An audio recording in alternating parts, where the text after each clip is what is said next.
Well, combating illegal immigration in Texas is a full-time job. It's a job that requires a leader whose only focus is responding to President Biden's open border policies. Today, I'm announcing a border czar to fulfill that mission. That was Texas Governor Greg Abbott announcing the creation of a state border czar earlier in the week. Mr. Abbott announced Texas has taken it upon itself to begin building a 30-foot border wall between the U.S. and Mexico. Joining us to discuss is former Republican Congresswoman from Texas and senior political contributor to Americano Media, Mayra Flores. Mayra, great to have you with us. Happy to have you on American Agenda. You were a congressperson representing a border district in Texas. So what is your reaction to the governor's proactive border czar policies and taking it upon himself to build a wall that the Biden administration simply won't do? Well, first, I'm a Border Patrol wife, so this means a lot to me. I'm very proud of our governor for taking this initiative. This is the federal government's job, but they're not doing their job. So our government is stepping up, and he has for months, for 2 years now.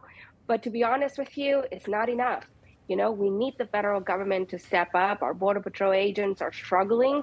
We have lost way too many Border Patrol agents because of the Biden administration. Many have lost their lives. Many have committed suicide because of the burden and the stress that this humanitarian crisis has caused in them and in their families. The Biden administration is not only just putting our Border Patrol agents at risk and the American people, but they're also putting immigrants at risk because immigrants face rape, robbery, and worse, they face death when they come to the southern border. Let me ask you whether there are some border towns and either farther in along the border where cities are being kind of overrun by illegals, because in a lot of places that I've lived in Texas and California, you'll get whole communities that pop up out of nowhere, or they'll go into neighborhoods at a very large number. Are you observing that? And I ask you that because we're seeing things happen in New York that I want to transition to, but I wanted to find out first, are you experiencing that? We are experiencing that, especially in Bronzeville. In Matamoros, honestly, I don't recognize Matamoros, Tamaulipas. It's definitely not the city that I grew up going to visit. There is a lot of migrants camping throughout the entire city of Matamoros. And also they're being released in Bronzeville, and they don't know, honestly, majority are Haitian. They're from Haiti, immigrants from Haiti. So a lot of them don't know when to cross the street, when not to cross the street. They're just crossing the street with their kids. They're asking for money. They're in need of food.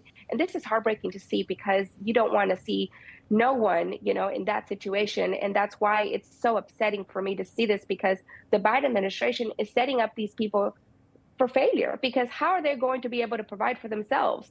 Where are they going to live? How are they going to be able to work to provide for themselves and their kids?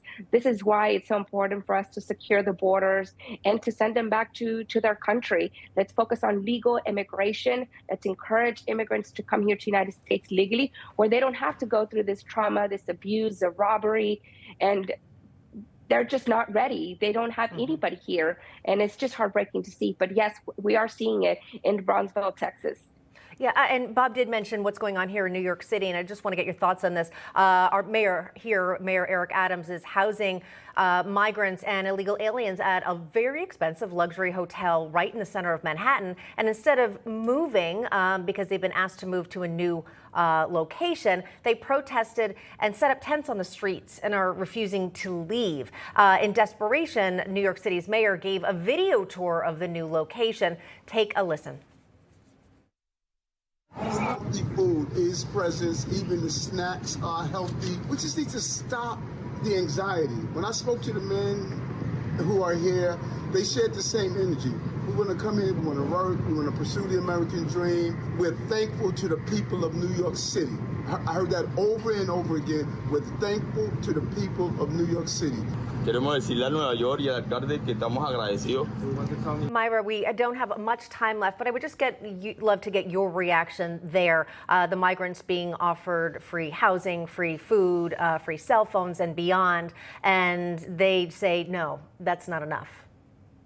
This country doesn't owe them anything. They should be grateful, honestly. They should be grateful what they have been given to them. But again, this country does not owe them anything. They should have never been allowed to stay at that hotel first place. All right. That's my answer to that. All right. Thank you so much for your insight. We appreciate it. Thank you.